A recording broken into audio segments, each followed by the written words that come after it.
Hello दोस्तों, स्वागत है आज की एक नई वीडियो में। दोस्तों, यदि आप भी कक्षा 10 में संस्कृत लिए हैं तो आज की वीडियो आपके लिए बहुत ज़्यादा इंपॉर्टेंट होने वाली है, क्योंकि आज की इस वीडियो में आपके पूरे 4 अंक कंफर्म कराने वाला हूं। क्योंकि स्टूडेंट लोग करते क्या है कि भाई संस्कृत के श्लोक का संस्कृत में ही अर्थ रटने में पड़े रहते हैं और भाई याद बिल्कुल भी नहीं होता। क्योंकि दोस्तों संस्कृत से तो बहुत ज़्यादा लोगों को बुखार ही आ जाता है, नाम सुन के उनका पढ़ने के मन की तो बात दूर ही है। ठीक है ना। तो आज की इस वीडियो में आपको कुछ ऐसी ट्रिक बताऊंगा जिनकी मदद से आप संस्कृत के श्लोक का संस्कृत में ही अर्थ आसानी से बोर्ड एग्जाम में लिख पाएंगे और पूरे में से पूरे अंक आपको एग्जामिनर देने पर मजबूर हो जाएंगे। ठीक है ना। क्योंकि यहाँ पे बहुत ही बेहतरीन ट्रिक लेकर के आया हूँ। तो यहाँ पे देखिए, मैंने एग्जाम्पल के तौर पे एक पेपर ले लिया है।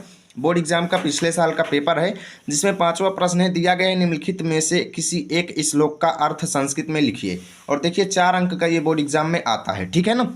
तो देखिए 2 दिए रहेंगे, ऐसे ही किसी एक का आपको लिखना पड़ेगा। ठीक है ना। तो सबसे पहले देखिए प्रश्नोत्तर संख्या 5वां है। तो सबसे पहले आप लोग क्या करेंगे, ऐसे ही एग्जाम में कॉपी रहेगी, साइड में हाशिया खींचा रहेगा। आप लोग डार्क पेन से, जिस पेन से मैं लिख रहा हूँ इसी पेन का आप यूज करें तो ज़्यादा बेहतर है। ठीक है। प्रश्नोत्तर संख्या लिख देंगे, प्रश्नोत्तर संख्या 5 पहले लिख दो। उसके बाद अब आपको पेपर देखना है, उसमें देखें कि आप कौन सा कर सकते हैं। जैसे हम यहाँ पे का खा दोनों कर सकते हैं, लेकिन मैं आपको का पहले करके समझाता हूँ। ठीक है। तो का यहाँ पे हम लिख देंगे कोष्ठक में 5वें का का। ठीक है। उसके बाद देखो वैसे ही करना, सबसे पहले 2 नीचे लाइनें खींचेंगे। मैं एक एक बेहतरीन तरीके से बताता हूँ, ऐसे ही एग्जाम में ट्रिक लगाना। अगर आप बिल्कुल भी रट नहीं पाते हैं तो एग्जामिनर आपको फुल मार्क्स देंगे, मैं ये गारंटी के साथ कहता हूँ। ठीक है। तो यहाँ पे देखिए दोस्तों, आप सभी के सामने 2 श्लोक दिए गए हैं, जिसमें से पहला श्लोक आप सभी के सामने, वाच्यम श्रद्धा समेतस्य प्रच्छतस्य विशेषतः प्रोक्तम श्रद्धा विहीनस्याप्य अरण्य रुदितोपमा। ठीक है ना। यानी कि वन में रोने के समान है। अब देखिए कई लोगों को इसका अर्थ नहीं पता होगा, हिंदी में भी नहीं पता होगा। ठीक है ना। तो अब इसका हम अर्थ कैसे लिखेंगे, इससे पहले मैं आपको एक विशेष रूल दिखा देता हूँ।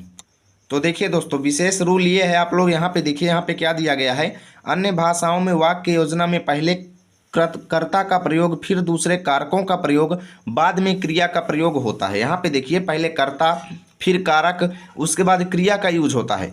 परंतु किसी भाषा में क्रिया का प्रयोग विशेषण और कारकों के बाद होता है। किंतु ध्यान से देखना यहाँ से। ठीक है ना। किंतु संस्कृत व्याकरण में इस प्रकार के कोई नियम नहीं है। क्या लिखा गया है, संस्कृत व्याकरण में इस प्रकार के कोई नियम नहीं है। ये कक्षा 10 के संस्कृत में ही दिया गया है। आप लोग संस्कृत का एक चैप्टर है संस्कृत भाषा या महत्वम, उस चैप्टर को पढ़िएगा, वहाँ पर ये दिया गया है। देख सकते हो कि कोई नियम नहीं है। जैसे आसीत पुरा दशरथो नाम राजा, ठीक है ना, राजा अयोध्यायाम। ठीक है ना। यानी ऐसे लिख सकते हो, यानी प्राचीन काल में अयोध्या में दशरथ नाम का एक राजा था। इसी वाक्य की रचना ऐसे भी हो सकती है, पूरा अयोध्यायाम दशरथो नाम राजा आसीत। यानी कि संस्कृत में कोई भी रूल नहीं है कि पहले आप कर्ता यूज करें, फिर कारक यूज करें, फिर क्रिया यूज करें। आप किसी भी वाक्य को किसी भी तरीके से अलट पलट करके लिख सकते हो। जैसे आसीत पूरा दशरथो नाम राजा अयोध्यायाम, तो इसी को आप ऐसे लिख सकते हो, पूरा अयोध्यायाम दशरथो नाम राजा आसीत। यानी कि पूरा को पहले कर सकते हो, अयोध्यायाम को दूसरे नंबर पे कर सकते हो। ठीक है ना। इधर उधर आप चेंज कर सकते हो, इसमें आप कभी भी गलत नहीं होंगे। ठीक है ना। क्योंकि संस्कृत में ऐसा कोई भी रूल नहीं है। तो बस हो गया भाई, इसी रूल का आप लोगों को फायदा उठाना है एग्जाम में। कैसे फायदा उठाना है मैं आपको बताता हूँ। देखो जैसे आप लोग का वाला कर रहे हैं, तो सबसे पहले शुरू के 2 शब्द एक तरफ लिख दो ऐसे। ठीक है। देखो वाच्यम श्रद्धा समेतस्य, ठीक है ना, ऐसे आप लोग लिख देंगे, समेतस्य ऐसे लिख देंगे। ठीक है ना। उसके बाद देखिए ऐसे डैश डैश कर देंगे लास्ट वाला शब्द, जैसे यहाँ पे देखेंगे रुदितोपमा। ठीक है ना। तो उपमा लिख देता हूँ मैं, उपमा। ठीक है ना। संधि विच्छेद करेंगे तो यही आएगा। ऐसे आप लोग कर देंगे। इतना नहीं आता तो बिल्कुल भी मत करें, सीधा आप आंसर लिखें। आंसर कैसे लिखेंगे, देखो आपको कुछ नहीं करना, सबसे पहले अपने से ऐड करना है। कैसे, जैसे देखो अस्मिन श्लोके, इतना आपको अपने से ऐड करना है। देखिए मैं बता रहा हूँ, अस्मिन श्लोके कवि कथयत यत। ध्यान से देखना दोस्तों, बहुत ज़्यादा इंपॉर्टेंट ट्रिक है। अस्मिन श्लोके कवि कथयत यत, इसका मतलब ये हुआ कि इस श्लोक में कवि कहते हैं कि। ठीक है ना। इस श्लोक में कवि कहते हैं कि, इतना आपको ऐड करना है।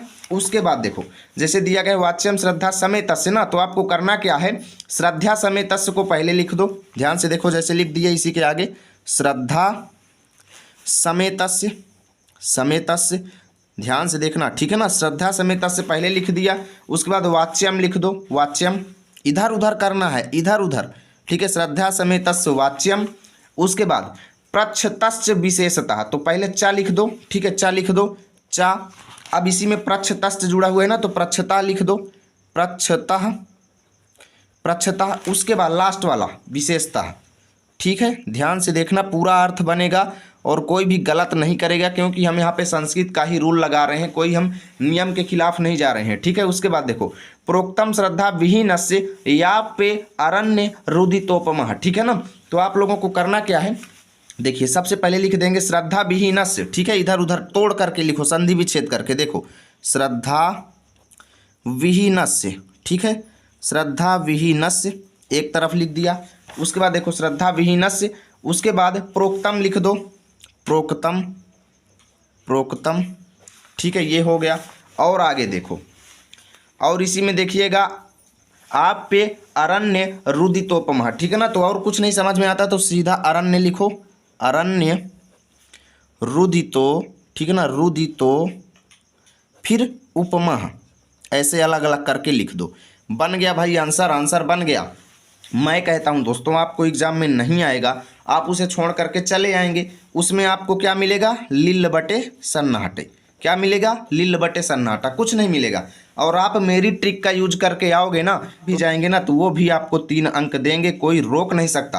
क्योंकि अभी मैंने रूल आपको क्या दिखाया कि ना तो कोई नियम है कि पहले कर्ता यूज करें, फिर क्रिया यूज करें, फिर कारक यूज करें, कोई भी रूल नहीं है संस्कृत में। संस्कृत का रूल ये है कि एक वाक्य को आप जैसा मन करे वैसा पलट करके लिख सकते हो। तो भाई इस ट्रिक का यूज करो, यहाँ पे आप इसका फायदा उठाओ, क्यों रटने में पड़े हुए हो। पूरे आपको 4 अंक एग्जाम में मिलेंगे, मैं ये गारंटी के साथ कहता हूँ। उम्मीद करता हूँ वीडियो अच्छी लगी होगी, लाइक करना, दोस्तों के पास धमाधम शेयर करना। मिलेंगे आप सभी के साथ अगली वीडियो में, तब तक के लिए जय हिंद, जय भारत।